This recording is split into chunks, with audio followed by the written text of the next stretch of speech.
Well, some residents on Billings West End are puzzled after rabbits that were everywhere in their neighborhood either disappeared or turned up dead.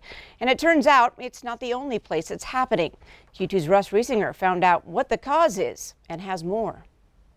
Here at Casa Village, like a lot of places on Billings West End, it's not unusual to see a lot of rabbits hopping around. Seems like they're everywhere, or at least they were.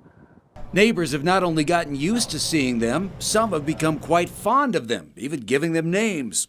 But when I moved in here a year and a half ago, I learned about how much they want to eat all your stuff, so I got a greenhouse and raised gardens so that the rabbits and I could live together peacefully. I live a couple houses up there, would feed them about 8 o'clock in the morning.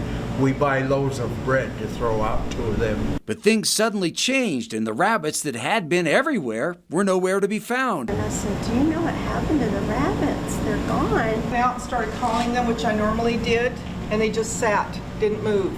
And I thought, well, maybe they're eating grass and they're not hungry anymore. The next day they were all dead. They're catching a virus called rabbit hemorrhagic disease, and it's fatal to rabbits. It spreads rabbit to rabbit, and it spreads more quickly where there are concentrations of rabbits.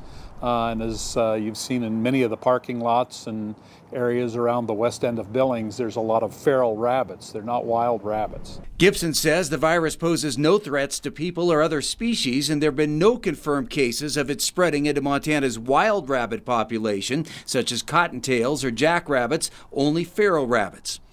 While it's unclear what percentage of the population this virus will wipe out, rabbits do have a reputation of being able to reproduce like rabbits, so don't bet against them being able to make a comeback. In Billings, I'm Russ Riesinger reporting for MTN News. All right, thanks so much, Russ. Now, Gibson says Fish, Wildlife and Parks has enough samples of the rabbits to know what's causing the problem. There's no need to call them if you do find a carcass. He says you should put it in a double bag and dispose of it in the trash.